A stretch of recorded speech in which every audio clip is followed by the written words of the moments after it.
মই ব্ৰিটেক আসামলৈ তোমালোকক স্বাগতম জনাইছোঁ। আজি তোমালোকৰ মাজলৈ মই ক্লাছ 4 পাঠ নম্বৰ 9 লৰাকাল নামৰ কবিতাটিৰ মই প্ৰশ্নবোৰ আলোচনা কৰি লিখি দিছোঁ, চাবা।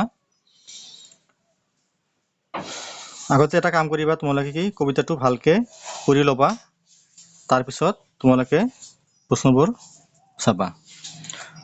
আমি আৰম্ভ কৰোঁ। কি কৈছে চোৱা, কবিতাটিৰ প্ৰথম 8 শাৰী মুখস্থ লিখা। এটা তোমালোকৰ নিজৰ কাম। কি কৰিবা, এইটো তোমালোকে কবিতাটো ধুনীয়াকৈ 8 শাৰী মুখস্থ কৰি বহীত লিখি ৰাখিবা আৰু মাজে মাজে ট্ৰাই কৰিবা যাতে পাহৰি নোযোৱা। নেক্সট কি কৈছে, 2 নম্বৰ, একোটিকৈ বাক্যত উত্তৰ দিয়া। মই লিখি দিছোঁ চিৰিয়েলি। একোটিকৈ বাক্যত উত্তৰ দিয়া। ল'ৰা কালত ল'ৰা ছোৱালীবোৰে কি কৰি ৰং পায়? কি লিখিবা? ল'ৰা কালত ল'ৰা ছোৱালীবোৰে এনি তিনি ফুৰি আৰু মাটিৰ পুতলি সাজি ৰং পায়। ৰং মানে কি? আনন্দ, ফূৰ্তি। কি কৰি ভাল পায়? বোলে যেতিয়া ল'ৰাকাল মানে কি সৰু বয়সত থাকে, কি বোলে ল'ৰা কালত ল'ৰা ছোৱালীবোৰে এনি তিনি ফুৰি আৰু মাটিৰ পুতলি সাজি ৰং পায়। মানুহৰ জীৱনৰ কোনখিনি সময় আনন্দময় হয়? কি লিখিবা? মানুহৰ জীৱনৰ লৰালি কালৰ সময়খিনি আনন্দময় হয়। নেক্সট চাই থাকিবা, মই চিৰিয়েল লিখি দিছোঁ।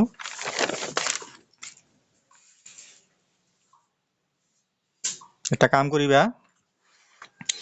যেতিয়া তোমালোকে চোৱা মোবাইলৰ ফুল স্ক্ৰীন কৰি চাবা যাতে সম্পূৰ্ণকৈ দেখিবলৈ পোৱা।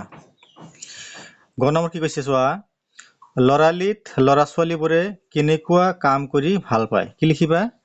বোলে লৰালি কালত ল'ৰা ছোৱালীবোৰে অত তত ঘূৰি ভাল পায়। কিছুমানে মাটিৰ পুতলা সাজিও ভাল পায়। আইতাকক মৰম কৰাৰ লগতে ভাই ভনীক লগত ফুৰাবলৈ ভাল পায়। গ নম্বৰ চোৱা কি কৈছে, লৰালিৰ কালচোৱাত ল'ৰা ছোৱালীৰ ভাৱ চিন্তাবোৰ কেনেকুৱা হয়? কি? লৰালিৰ কালচোৱাত ল'ৰা ছোৱালীৰ ভাৱ চিন্তাবোৰ খেল ধেমালি আৰু অত তত ঘূৰি ফুৰা প্ৰকৃতিৰ হয়। আমি যেতিয়া সৰু আছিলোঁ কি কৰিছিলোঁ? এনেই ঘূৰি ফুৰি ভাল পাইছিলোঁ আৰু কি খেলা ধূলা কৰি কি ভাল পাইছিলোঁ। সেই কথা কৈছে কি যে লৰালিৰ কালচোৱাত ল'ৰা ছোৱালীৰ ভাৱ চিন্তাবোৰ খেল ধেমালি আৰু অত তত ঘূৰি ফুৰা প্ৰকৃতি হয়। নেক্সট কি কৈছে চোৱা,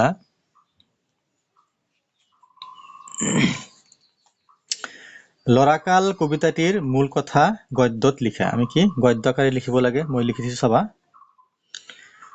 লৰালি কালত ল'ৰা ছোৱালীবোৰে সদায় এনি তিনি ঘূৰি ফুৰি ভাল পোৱাৰ লগতে মাটিৰ পুতলা সাজি ভাল পায়। এই সময়ছোৱাত মনত সদায় কি থাকে? আনন্দ থাকে। সংসাৰৰ কোনো সমস্যা লৰালি কালচোৱাত প্ৰভাৱ নপৰে। এই সময়ছোৱাত আইতাকৰ আঁচলত ধৰি দৌৰাদৌৰি কৰাৰ লগতে মৰমো কৰে।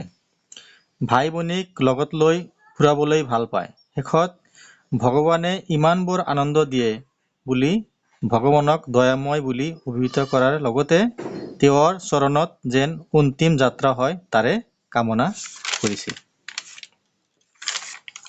তো লিখি ৰাখিবা ধুনীয়াকে, লিখি পেলাই বহীত নোট কৰি ৰাখিবা।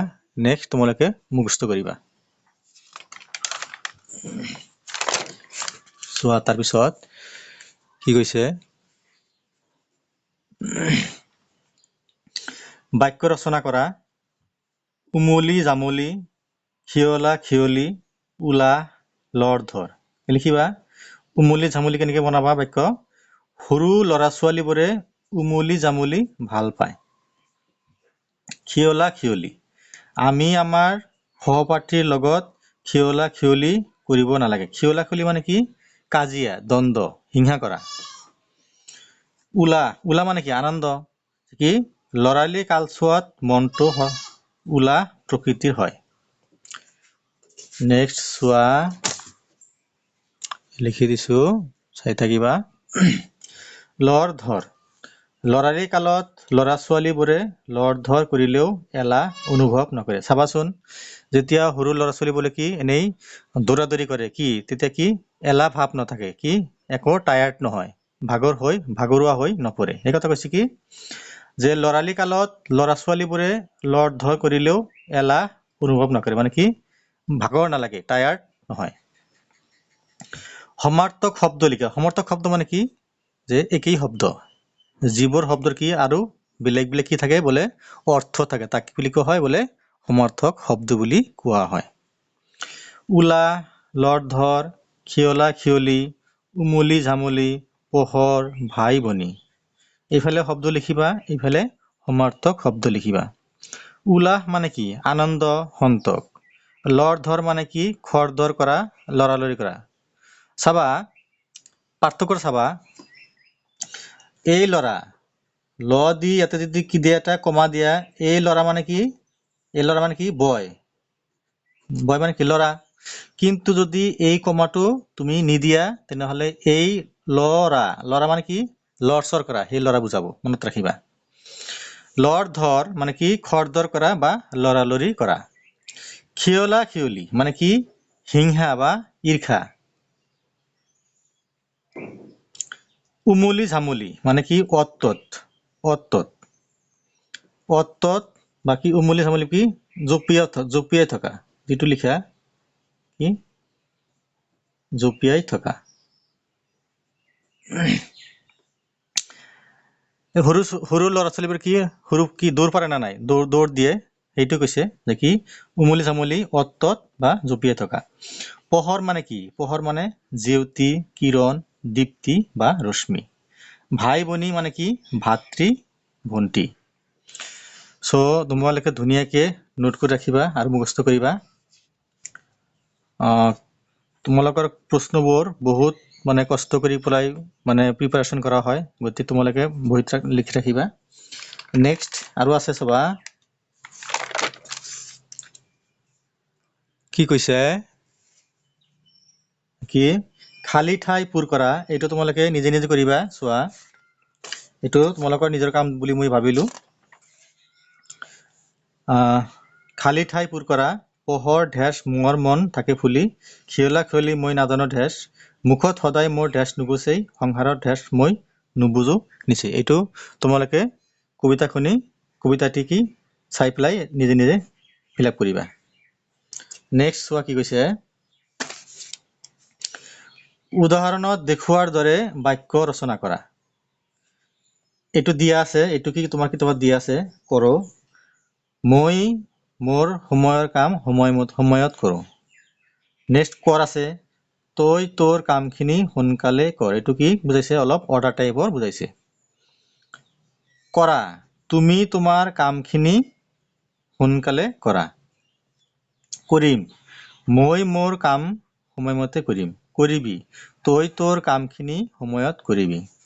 কৰিবা, তুমি তোমাৰ কামখিনি সদায় সময়মতে কৰিবা। আৰু নিশ্চয় বুজিলা, লিখি ৰাখিবা। নেক্সট চোৱা, আৰু আছে কৰিব, আপুনি আপোনাৰ কামখিনি সময়মতে কৰিব। 8 নম্বৰ কি কৈছে, তলৰ ক্ৰিয়াপদবোৰৰ নয়াৰ্থক ৰূপ লিখা। ক্ৰিয়া মানে কি কাম কৰা। পৰা বিপৰীত কি হ'ব, নপৰা হ'ব।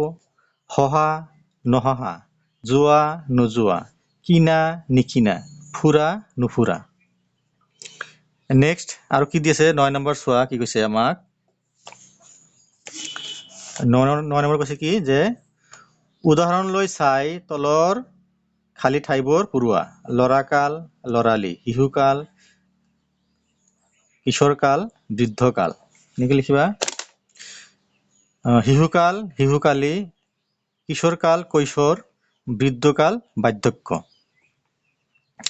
নেক্সট 10 নম্বৰ কি কৈছে, কি ল'ৰাকাল কবিতাটিৰ কবিগৰাকী কোন? আমি কি জানো বোলে বেণুধৰ ৰাজখোৱা। লিখিবা বেণুধৰ ৰাজখোৱা।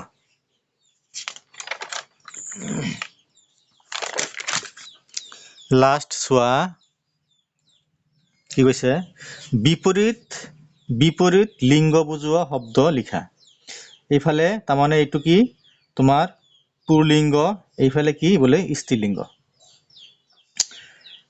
দমৰা কাৰলি লিখিবা কয়গাৰ কা দাইচন্দ ৰ লয় দীৰ্ঘাৰিলি কাৰলি দতাল মখনা ঘৰিয়াল জলঘুই বন্ধা বুন্ধি ভতিজা ভতিজী ল'ৰা ছোৱালী কলিতা কলিতানী গোহাঁই মা গোহাঁই সম্ৰাট সম্ৰাজ্ঞী চ' এইখিনি আছিল তোমালোকৰ কবিতাটিৰ প্ৰশ্ন আৰু উত্তৰসমূহ মই আলোচনা কৰি লিখি দিলোঁ তোমালোকে ধুনীয়াকৈ নোট কৰি ৰাখিবা আৰু ডেইলি পঢ়িবা আৰু লিখি পেলাই ট্ৰাই কৰিবা চ'